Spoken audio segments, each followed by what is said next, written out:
Peritoneal dialysis. Peritoneal dialysis removes toxins from the blood of clients with acute or chronic kidney failure using the peritoneal membrane as a semi-permeable dialysing membrane.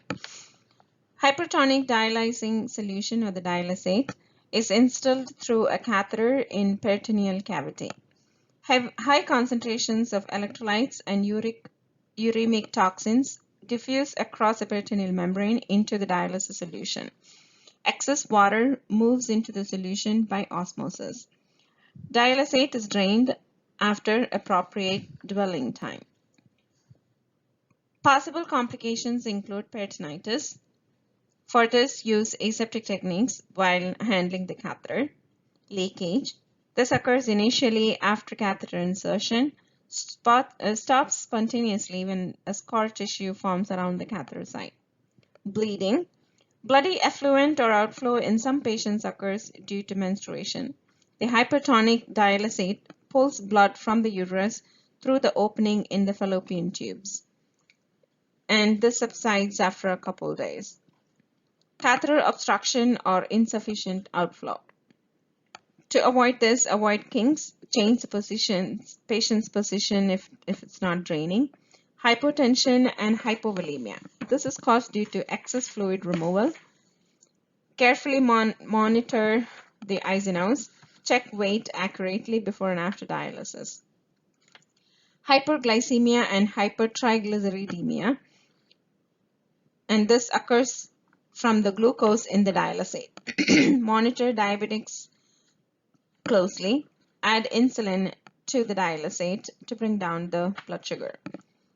The effluent is not clear or slightly yellow color.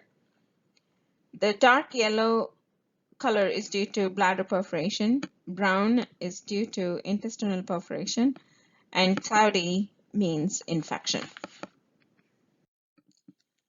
During peritoneal dialysis, the vital signs and weight is checked. The patient is made to void or urinate, empty the bladder, warm the dialysate to body temperature. The dialysate must be clear and colorless. If any medications like insulin is to be added, those are added into the dialysate. Wear surgical mask and gloves during the procedure. Patient is placed in supine or semi-Fowler's position. Connect dialysis infusion line to the dialysate bags and hang on the IV pole. Unclamp the infusion lines and infuse prescribed amount of dialysate. Close bag when empty. The solution dwells for the prescribed number of hours, usually about 4 to 6 hours. Open outflow clamps and allow the effluent to drain. Apply sterile dressing to the catheter site. During procedure, monitor vital signs. Weigh the dialysis bag before and after the exchange. The extra weight of the bag after dialysis is the amount of fluid removed. If you see in the picture here, the protein is lost in the dialysate, and so patient is educated to consume a higher protein intake if on peritoneal dialysis.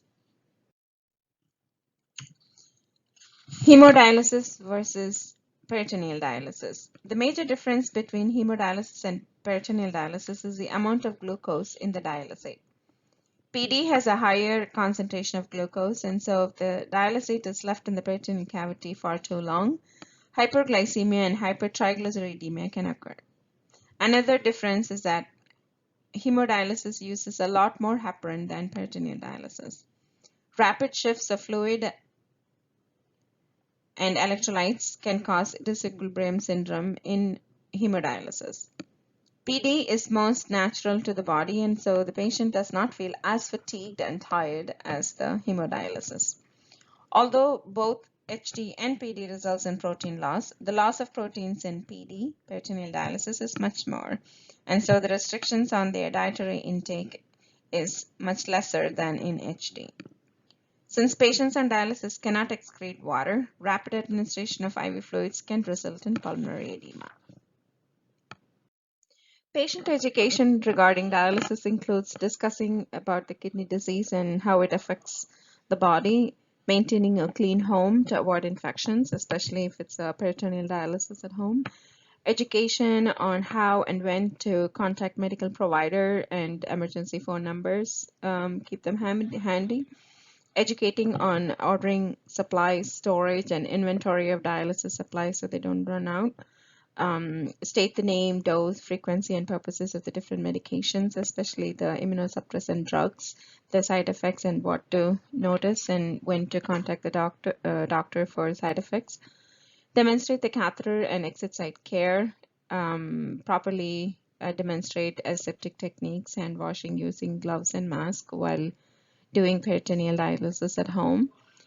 Demonstrate measurement of vital signs, weights. Weight should always be with the same weighing scale at the same time, with the same weighing scale, with a similar amount of clothes every day.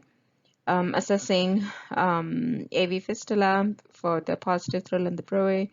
Monitoring for signs and symptoms of infection, whether it is the AV fistula or the peritoneal dialysis catheter site. Dietary intake and restrictions. Patients should be aware of what they can eat and how much they can eat. They must be taking a high protein diet if they're on peritoneal dialysis. They also take a higher protein diet if they're on hemodialysis also, because the proteins gets dialyzed during dialysis. A dietitian would be helpful in planning and managing the dietary intake because of the so many restrictions in these patients. Thank you.